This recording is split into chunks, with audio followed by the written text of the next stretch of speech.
L'eau. Mes premières découvertes Gallimard Jeunesse. L'eau. Les trois quarts de la Terre sont recouverts d'eau. Sans eau, la Terre serait un désert.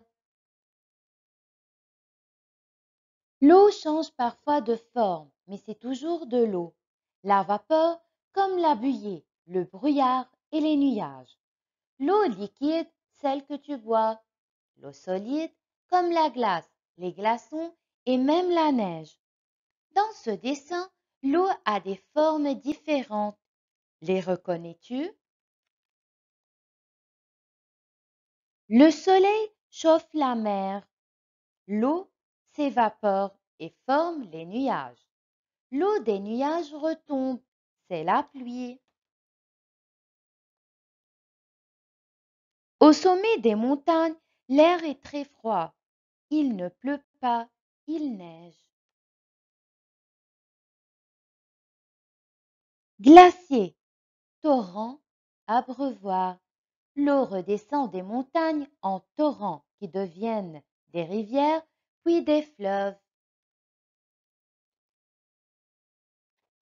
Les fleuves rejoignent la mer, le soleil la chauffe et tout recommence. C'est le cycle de l'eau. Oui, pompe à bras, fontaine et borne. Autrefois, l'eau n'arrivait pas directement dans les maisons. Il fallait aller la chercher avec un seau. Aujourd'hui, l'eau est partout dans la maison. L'eau propre et bonne à boire circule dans les tuyaux de la maison. Elle jaillit du robinet quand nous l'ouvrons. L'eau sale est évacuée par d'autres tuyaux.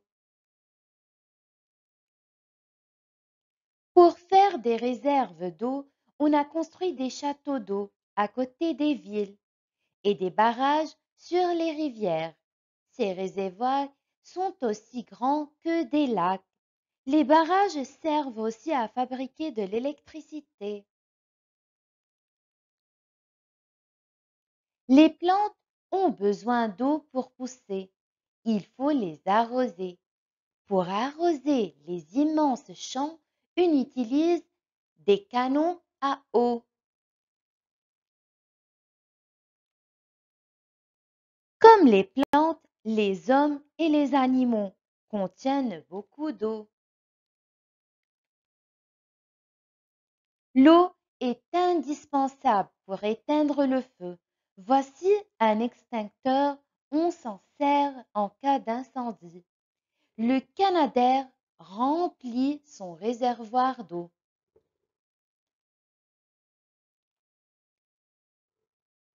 et va le déverser sur la forêt en flammes.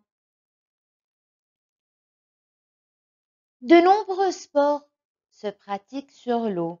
L'aviron, la planche à voile, les courses de bateau, la natation, le rafting et aussi le hockey et le ski. La neige et la glace, c'est encore de l'eau. Dans l'eau vivent les plus gros animaux de la planète, les baleines, et aussi les plus petits, si petits qu'ils sont invisibles, les micro-organismes. Une seule goutte d'eau peut en contenir des milliers. Poissons de verre, méduses, crevettes tropicales. Dans l'eau, il y a des animaux transparents avec de jolis reflets. Comme les bulles de savon. Pour faire des bulles, il te faut un verre d'eau, un peu de liquide vaisselle et un rond en fil de fer.